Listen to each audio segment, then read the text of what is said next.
Not vintage? You seem to think there was something else in the bottle. Was there? No. It was wine. We drank it. Has he pulled anything since? Haven't seen him since. Anything else? Nothing important. Just a minor item, but you may want it for the record. What is it? You can add Sebastian's name to my list of playmates.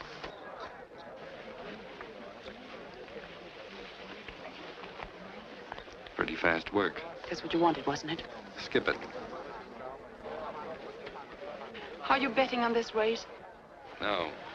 Alex says number 10 is sure to win. He knows the owner. Thanks for the tip. Alex says they've been holding him back all season. I can't help recalling some of your remarks about being a new woman. Daisies and buttercups, wasn't it? You idiot. What are you sore about? You knew very well what I was doing. Did I? You could have stopped me with one word, but no, you wouldn't. You threw me at him. I threw you at nobody. Didn't you tell me to go ahead? A man doesn't tell a woman what to do. She tells herself. You almost had me believing in that little hokey-pokey miracle of yours, that a woman like you could ever change her spots. Oh, you're rotten. That's why I didn't try to stop you. The answer had to come from you. I see. Some kind of love test. That's right. Well, you never believed in me anyway, so what's the difference? Lucky for both of us, I didn't. It wouldn't have been pretty if I believed in you. If I'd figured she'd never be able to go through with it, she'd been made over by love. If you only once had said that you loved me. What the heck? Listen, you chalked up another boyfriend, that's all. No harm done. I hate you.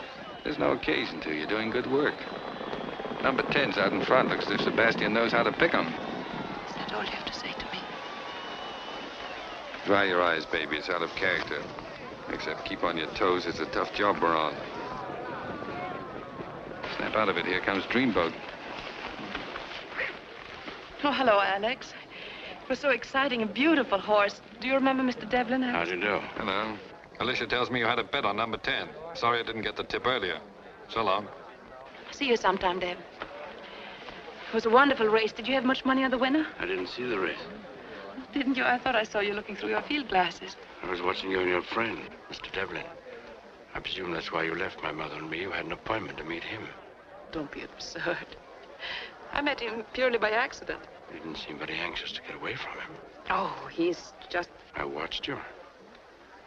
I thought maybe you're in love with him. Don't talk like that. I detest him. Really? He's very good looking. Alex, I've told you before, Mr. Devlin doesn't mean a thing to me. I'd like to be convinced. Would you maybe care to convince me, Alicia, that Mr. Devlin means nothing to you? Pleased to hear, Senor Barbosa, that our little theatrical plan is working. We've got hold of something concrete for a change. I'm delighted, gentlemen. What is it? Professor Wilhelm Otto Renzler is working here in Brazil. One of Germany's scientific wizards. I didn't know he was here. Oh, yes. He's living and experimenting in Sebastian's house. They call him Dr. Anderson. Entry. Excuse me, sir. Miss Ruben wishes to see Captain Prescott or Mr. Devlin. What do you mean? She's here? Yes, sir. I'll show her in, Ribeiro. Yes. I don't like this. I don't like her coming here. She's had me worried for some time. A woman of that sort. What sort is that, Mr. Beardsley? Oh, I don't think any of us have any illusions about her character, have we, Devlin? Not at all, not the slightest. Miss Huberman is first, last, and always not a lady. She may be risking her life, but when it comes to being a lady, she doesn't hold a candle to your wife, sir. Sitting in Washington playing bridge with 3 other ladies of great honor and virtue. Take it easy, Deb. Sorry. I think those remarks about my wife are uncalled for. Withdrawn? Apologize, sir.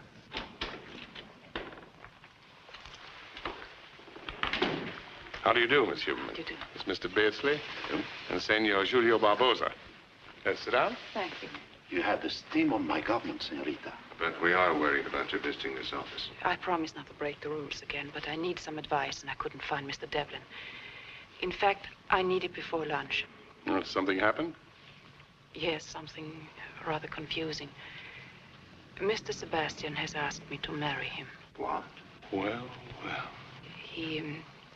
He wants me to marry him right away, and I'm to give him my answer at lunch.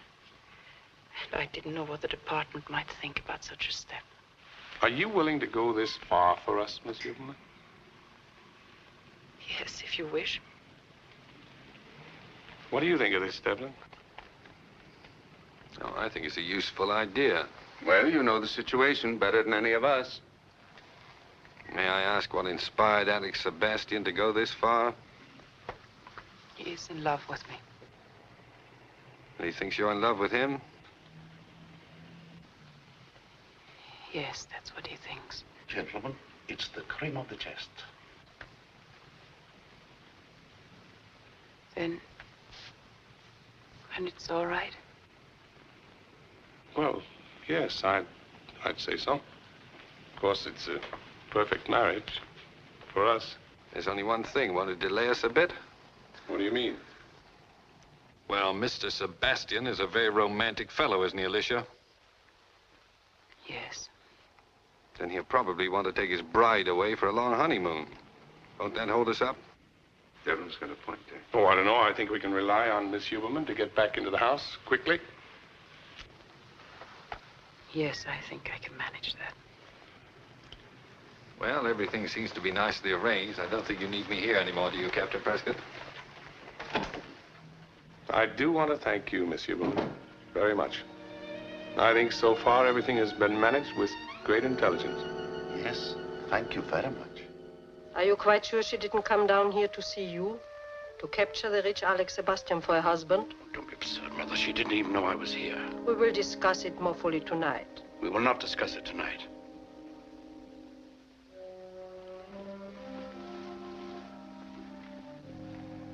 You know, all these carping questions are merely the expression of your own jealousy, just as you've always been jealous of any woman I've ever shown any interest in.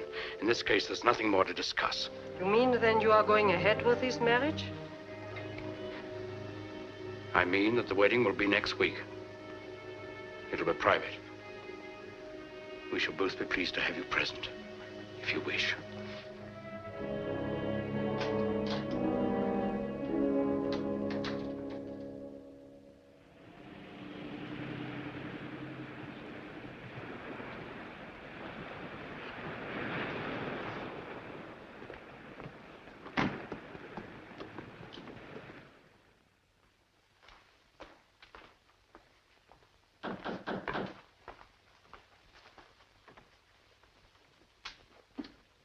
Oh.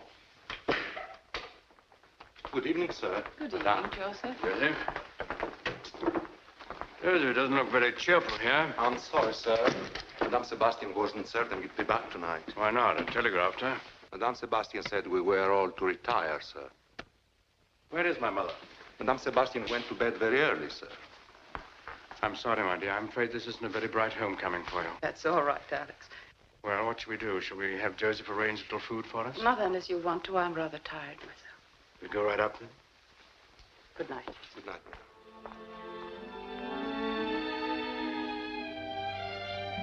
I like to have all my dresses put out on the beds here.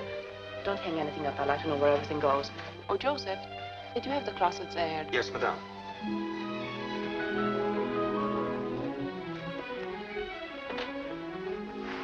Oh, this isn't very large. I'll need more room.